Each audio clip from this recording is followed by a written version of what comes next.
Guys আমি গেছিলাম জীবনে প্রথমবার এত বড় একটা সিনেমা হলে সিনেমা দেখতে, আর সিনেমার নামটা হলো ধুরন্ধর। সালা সিনেমা তো নয়, পুরোই আগুন।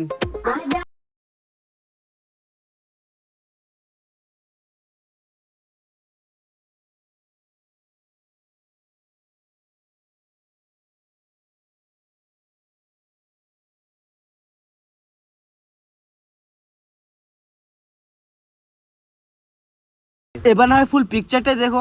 গাইস আজকে গোসলে কিন্তু খুব সকাল সকালে করে নিয়েছিলাম, কারণ আজ আমি যাবো দুর্গাপুর জনসন মল। আর হ্যাঁ, আমি শুধু একাই যাবো না, আমার সঙ্গে যাবে তো আবার কি, পায়ে বুট আর হাতে ঘড়ি পরে রেডি হয়ে বেরিয়ে গেলাম। আর এদিকে তো খুব দেরি হয়েছিল, তার আগে একটা টোটো কিনে নিলাম। আরে সরি, মান্নার একটা টোটো ভাড়া করে নিলাম, কারণ এখান থেকে প্রথমে যাবো বাস স্ট্যান্ড। আর হ্যাঁ, বাস স্ট্যান্ডে এসে বাস ধরে আমি চলে গেলাম দুর্গাপুর। আর এখানে এসে আর একটা বাস ধরে আমি চলে এলাম দুর্গাপুর জনসন মল। হ্যাঁ, জনসন মল প্রায় কয়েকবার এসেছি, কিন্তু কোনোদিন সিনেমা দেখতে আসা হয়নি। আর হ্যাঁ, আমাদের সিনেমার শো ছিল 10:30টার সময়, কিন্তু সেটা খুব সকাল সকালে চলে এসেছি। আর তাই টাইম পার করতে আমি চলে গেলাম সেই ভালোবাসার লাভের কাছে, যেটা আমি আমার এক্স কে দিয়েছিলাম। আর এদিকে তো টাইম হয়ে গেছিল, তাই আমি চলে গেলাম টিকিট কাউন্টারের কাছে। আর টিকিট কেটে ভিতরে ঢুকতে না ঢুকতে আমাদের সঙ্গে এত বড় একটা স্ক্যাম হয়ে যাবে সেটা আমরা কখনো ভাবতে পারিনি। আর হ্যাঁ, আমার সাথে কি স্ক্যাম হয়েছিল সেটা তোমাদের পরে ভিডিও জানাবো। আজকের মতো এইটুকুই, tata bye bye, take care.